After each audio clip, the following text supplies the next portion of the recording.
কালকে সারা দেশে ইন্টার পরীক্ষা শুরু হয়েছে, এইচএসসি পরীক্ষা।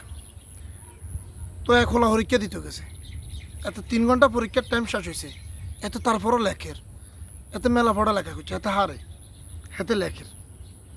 একটা লোক লিখতে চাইতেছে, খারাপ কিছু তো করতে চাইতেছে না।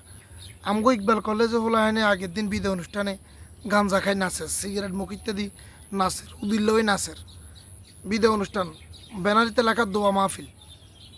এই ছেলেটা তো এটা করে না, সে লিখতে চাইছে, অনেক খারাপ কাজ করতেছে, অনেক অপরাধী। আর এই ছেলেটা লিখতে চাইছে, তাকে সারে লিখতে দেন, কয় যে না ব্যাগেলা 3 ঘন্টা তন লাগে, 3 ঘন্টা তুই এত কিয়া হয়েছ, 3 ঘন্টা তুন বেশি তন লাগে, তার থেকে খাতা লই গেলেছে জোর করে। তো এবার সে সারের প্রতি গরমে গেছে, পড়ার প্রতি তার খুব আগ্রহ, সে ছাত্রদল করে। আসলে রাজনৈতিক পরিচয়টা মুখ্য ন, তারপরও বাইরে লইছে রাজনৈতিক নামটা দিই, এই জন্য নামটা কইলাম।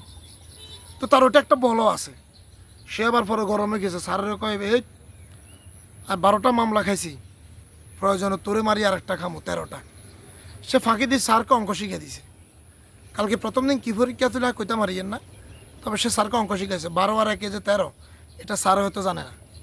স্যারকে শিখিয়ে দিয়েছে 12টা মামলা আর একটা মামলা, 13টা মামলা। স্যার এই উপকারটা সে করছে। তো স্যার এই যে উপকারগুলো ছেলেটা লিখতো, স্যার এ কথা বাদ দিই, তাকে যে একের নামটা শিখিয়ে দিয়েছে 12 আর 1 13, এই উপকারগুলো বাদ দিই, স্যার দিছে ম্যানচেতে কই ছাত্র শিক্ষকের কত কিছু হবে, এটা মিডিয়ার খুবই দরকার আছে।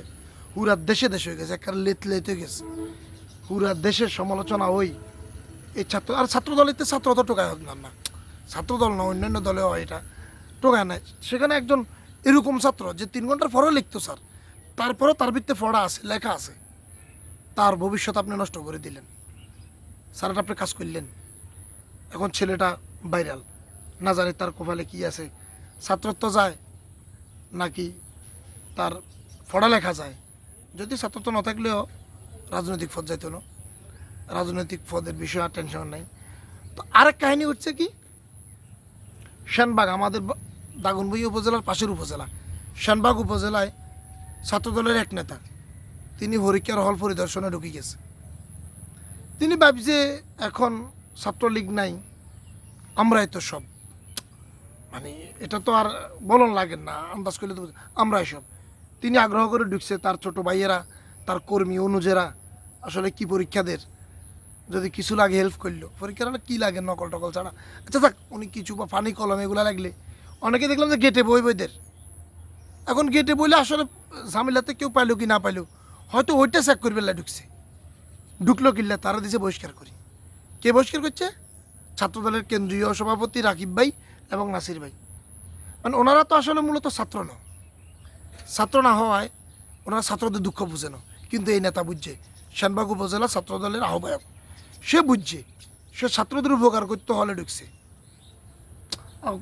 তার ঢুকবে সেখানে অনুমতি আছে নি, সে অধিকার কই ফেলো, হ্যাঁ অধিকার পান লাগে না, নিজের করে নিতে হয়। কত জায়গা তো কত কিছু অধিকার ছাড়া করিয়ে লাগিয়ে, খুঁজিয়ে লাগিয়ে লইয়া লাগিয়ে, সমস্যা না।